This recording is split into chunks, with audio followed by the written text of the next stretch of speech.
रहता है, ये पैनल जो रहता है इट इज इनक्लोज। इस तरह से दिख रहा है, जो राइट पे दिख रहा है, it is enclose panel.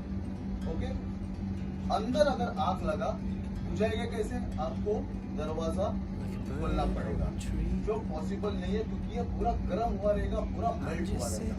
But one panel पे फायर फाइटिंग करके एक्सटिंग्विशर चला के फायदा है क्या? नहीं। यहाँ पर ये गैस स्प्रेडिंग सिस्टम, अगर आपके मीटर रूम या आपका पैनल इस तरह का रहेगा तो उस पे ये गैस स्प्रेडिंग सिस्टम कैसे काम करेगा? सिलेंडर जो है वो एक्सटर्नली यहाँ पर फिटेड रहेगा। अभी आप देख लो कि यहाँ पर एक पॉलीमर ट्यूब है, वो पॉलीमर ट्यूब पूरा पैनल के अंदर घूम के जिगजैग होके यहाँ से निकला हुआ है और यहाँ पर एक प्रेशर गेज दिया हुआ है। इस पॉलीमर ट्यूब के अंदर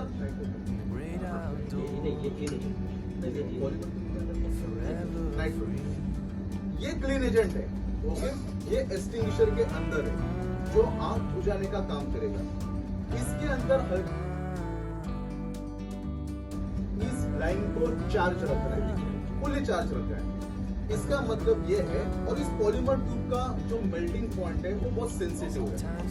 जब भी आग लगेगा तभी क्या होगा? हॉट स्पॉट क्रिएट होगा, या आग नहीं लगा उसका टेम्परेचर भी किसी भी स्विच का ग्लैंड का अगर लूज हो गया, टेम्परेचर अगर बढ़